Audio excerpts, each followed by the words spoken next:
Hi, my name is Mason Dukacek, and I want to welcome you to our show, Build a Tribe Live, where I have the privilege of interviewing thought leaders, authors, and experts in the fields of sales, marketing, both online and offline. And today's guest is Alan Minster, who is the co-author of the book, Sales Utopia, How to Get the Right People Doing the Right Things Enough Times. He's also been featured in the St. Louis Business Journal and also appeared on the cover of Selling Magazine. I've asked Alan to come in and visit with us today.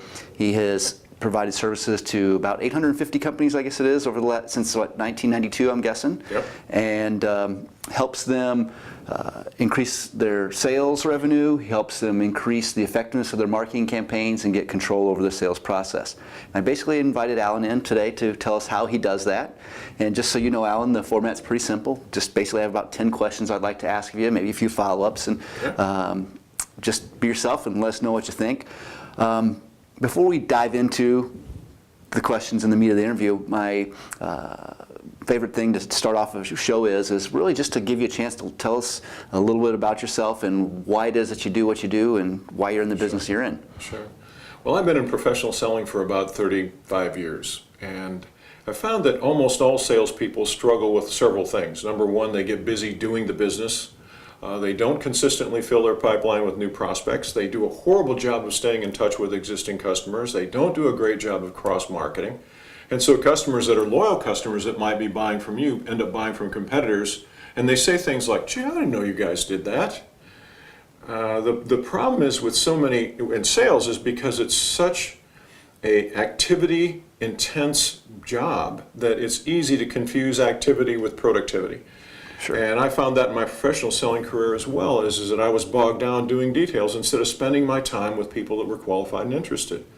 And what my job is now is to help salespeople focus and spend their time on those opportunities that are most likely to end up in sales. And that's what we talk about, sales process engineering, helping them figure out what is the process to engage and to close more business.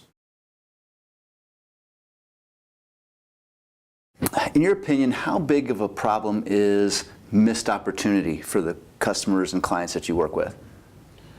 Because we only work with customers that are selling business to business through a direct sales organization, I believe that the cost of missed opportunity is the most expensive cost in any company that fits that profile. More than heat, lights, rent, phone, direct and indirect employee expenses. And to put this in perspective, one of our customers is an accounting firm. And I talked to the managing partner and I said, how much does an average customer do with you per month? And he says, well, an average tax and audit customer will spend about $3,000 a month with our firm. That's the guy we're looking for.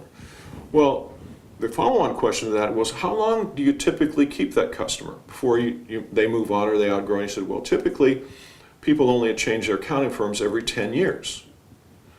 So I'm no math major, but that says to me that if a company is going to generate $3,000 a month times 12 months times 10 years, that's a $360,000 opportunity. Because no one changes accounting firms on a whim. I mean, you don't wake up in the morning and say, Right. I'm going to change accounting. Not to pain in the neck. No, that only happens when certain things are in place. And I'd say not just one thing, but multiple things. I mean, because it's a hassle to change. And it's painful. And no one is willing to endure that pain unless there is an overwhelming business reason to do that. You've outgrown them, they've screwed up. I feel the same way with like banking relationships. Banking relationships, accounting, all of those. Lawyers, I mean, you got confidential information. I mean, And it's huge. And so what happens is, if they miss that window of what I call a window of opportunity, where that dissatisfaction has grown to the place that they're not just mildly miffed, they're looking for alternatives. If I miss that window of opportunity, that says to me in the accounting firm that is closed for another 10 years. Right. So not only have I missed the opportunity and all the revenue, but this guy is not coming back for maybe never. He's never coming back.